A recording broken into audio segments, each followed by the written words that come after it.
ప్రస్తుత కాలంలో మనం ఓ 60 నుంచి 70 ఏళ్ళు బ్రతికితే చాలు అని అనుకుంటాం. ఇంకా ఎక్కువ అంటే ఓ 100 ఏళ్ళు.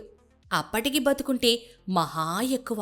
కానీ అమెరికాలో కొంతమంది వందల ఏళ్లైనా సజీవంగా ఉన్నారంట. హా, అదేంటి అంటారా? మీరు విన్నది నిజం. కానీ అది భౌతికంగా మాత్రం కాదు. ఖాళీ లెక్కల్లో ఉన్నారు. 360 ఏళ్లు దాటిన వ్యక్తి ఒకరు. 200 ఏళ్లు దాటిన వారు 2000 మంది ఉన్నారంట. సోషల్ సెక్యూరిటీ డేటా విభాగమే ఈ లెక్కలు బయటపెట్టింది. ఈ విషయాన్ని డోస్ ధృవీకరించింది. తాజాగా ఇదే విషయాన్ని కోట్ చేస్తూ ఎలాన్ మస్క్ ఎక్స్లో పోస్ట్ పెట్టారు.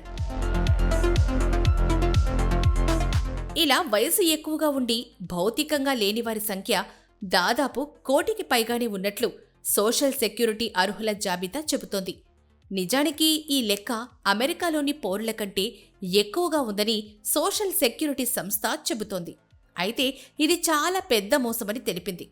వాస్తవానికి 2023లో సోషల్ సెక్యూరిటీ ఆడిట్లో దాదాపు 18.9 మిలియన్ల మంది 100 ఏళ్లు దాటిన వారున్నట్లు గుర్తించారు. కానీ వారికి ఎలాంటి ఆదాయం లేదు. ప్రభుత్వం నుంచి ఎలాంటి లబ్ధి కూడా స్వీకరించడం లేదు. అయినా జాబితాను మార్చలేదు. 112 ఏళ్ల వయసున్నవారు 65 లక్షల మంది సోషల్ సెక్యూరిటీని కలిగి ఉన్నారు. కానీ వారికి సంబంధించి ఎటువంటి డెత్ ఇన్ఫర్మేషన్ నమోదు కాలేదు.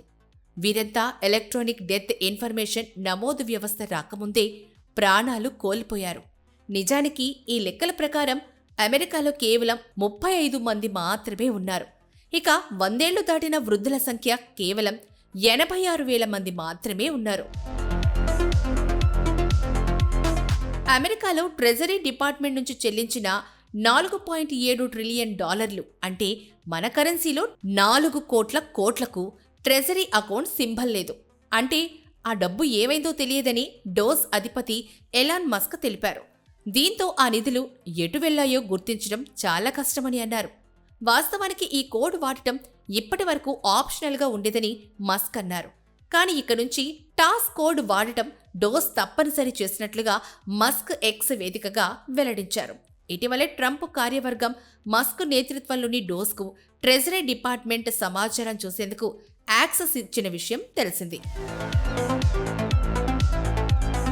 ట్రంప్ ఎప్పుడైతే డోస్ అధిపతిగా ఎలాన్ మస్క్ను నియమించాడో అప్పటి నుంచి మస్క్ బృందం ఆర్థిక వ్యవస్థ పనితీరు, ఖర్చు తగ్గించుకునే ప్లాన్లను సిద్ధం చేస్తుంది.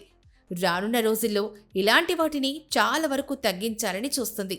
మరీ ముఖ్యంగా ట్యాక్స్ ప్లేయర్స్ మనీని వృధా చేయకూడదని ఎలాన్ మస్క్ పట్టుబడుతున్నాడు.